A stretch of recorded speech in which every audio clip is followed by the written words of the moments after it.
Hello అండి, welcome back to maverick my Varsha channel. ఈరోజు నేను చోలే కర్రీ చేయబోతున్నానండి. దానికోసం ఇలా శనగలు తీసుకొని నిన్న రాత్రి నానబెట్టేసుకున్నాను. పొద్దున ఒక 5-6 విజిల్స్ అయితే నానించుకున్నాను. ఇలా మెత్తగా అయిపోయినాయి. తర్వాత 2 టమోటాలు, 2 ఆనియన్స్, తర్వాత జీడిపప్పు కొన్ని తీసుకొని మిక్సీ వేసేసుకున్నాను. ఇలా 3 ఆనియన్స్ అయితే చిన్నగా కట్ చేసుకొని పెట్టుకున్నాను. ఒక 4-5 టమోటాలు కూడా చిన్నగా తరుక్కున్నాను. ఒక 5-6 మిరపకాయలు, దీనిలోకి 2 బిర్యానీ ఆకులు, ఇలాచి అండ్ 2 చెక్క. కుక్కర్లో హాఫ్ బటర్ అయితే వేసుకున్నానండి. తర్వాత కొంచెం అల్లం వెల్లుల్లి పేస్ట్ వేస్తున్నాను. ఎక్కువ అవసరం లేదు.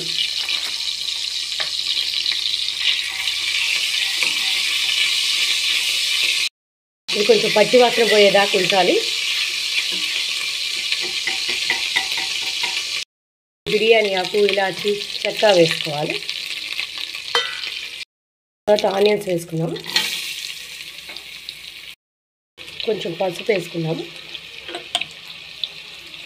కొంచెం సాల్ట్. ఇందాక శనగ ఉడకబెట్టుకునేటప్పుడే వేసేసుకున్నానండి సాల్ట్. మళ్ళీ చూసి వేసుకోవాలి. చూసి దాకా వేసుకున్నాను నేను.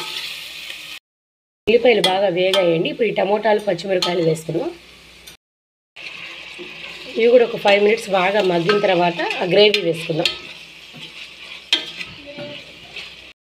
ఇప్పుడు ప్యూరీ వేసేద్దామండి దీనిలోకి.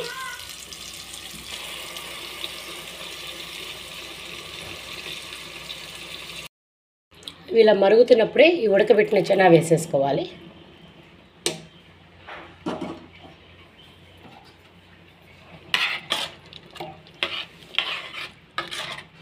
ఇందులో కొంచెం వాటర్ పడతాయి.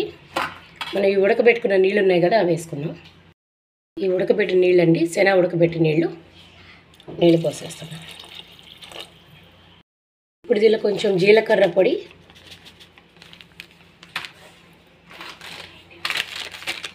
కొంచెం ధనియా పౌడర్,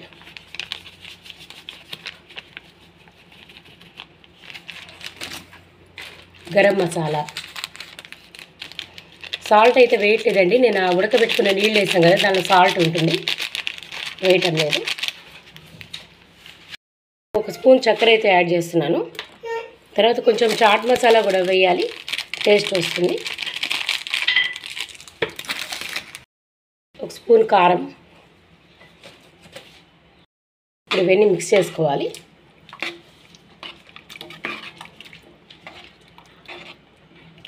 ఇప్పుడు ఇది ఒక 2-3 విజిల్స్ రానిచ్చుకుందామండి. మళ్ళీ అప్పుడు బాగా ఉడికి బాగుంటుంది టేస్ట్. వేడివేడిగా చనా కర్రీ అయితే రెడీ అయిపోయింది. ఈ వీడియో కనుక మీకు నచ్చినట్టయితే ప్లీజ్ లైక్ చేయండి, షేర్ చేయండి, సబ్స్క్రైబ్ చేయండి. Thank you.